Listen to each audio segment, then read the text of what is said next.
கடன் கொடுப்பவர்கள் அப்படின்னு சொல்லி பார்த்தோம்னா, இப்போ நம்ம வந்து நம்ம உறவினர்களுக்கோ, நண்பர்களுக்கோ, தெரிஞ்சவங்களுக்கோ ஒரு அறிமுகத்தின் அடிப்படையில் நம்ம கடன் கொடுக்குறோம் அப்படின்னும்போது, இப்போ அவங்ககிட்டேருந்து நம்ம வந்து ஒரு கடன் ஒப்பந்த பத்திரம் ஒன்று. இப்போது பொதுவாக பார்த்தீங்கன்னா, ரூ. 100க்கு அதிகமான பத்திரங்கள் மட்டும்தான் பயன்படுத்தப்பட முடியும். முதல்ல ரூ. 20 பத்திரங்களாக பயன்படுத்திக்கிட்டு இருந்தோம். அதெல்லாம் தடை செய்யப்பட்டிருக்கு. அதனால் ரூ. 100 குறைந்தபட்சம் மதிப்புள்ள பத்திரத்தில் அவங்கக்கிட்ட ஒரு கடன் ஒப்பந்த பத்திரமாக நம்ம எழுதி வாங்கலாம்.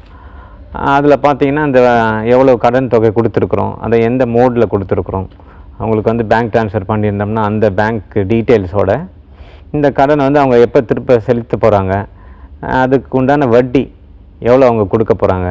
ஏன்னா இப்போது சட்டப்படி பார்த்திங்கன்னா, ஒருத்தர் வந்து வட்டிக்காக வந்து கடன் கொடுக்கக்கூடாதுன்னு இப்போ சட்டங்கள்லாம் அதிகமாக வந்துக்கிட்டு இருக்கிறதுனால, இதை வந்து கவர்மெண்ட்டினுடைய அரசாங்கத்தினுடைய பரிந்துரை செய்யப்பட்ட ஒரு குறைந்த வட்டியை வந்து அவங்க குறிப்பிடலாம்.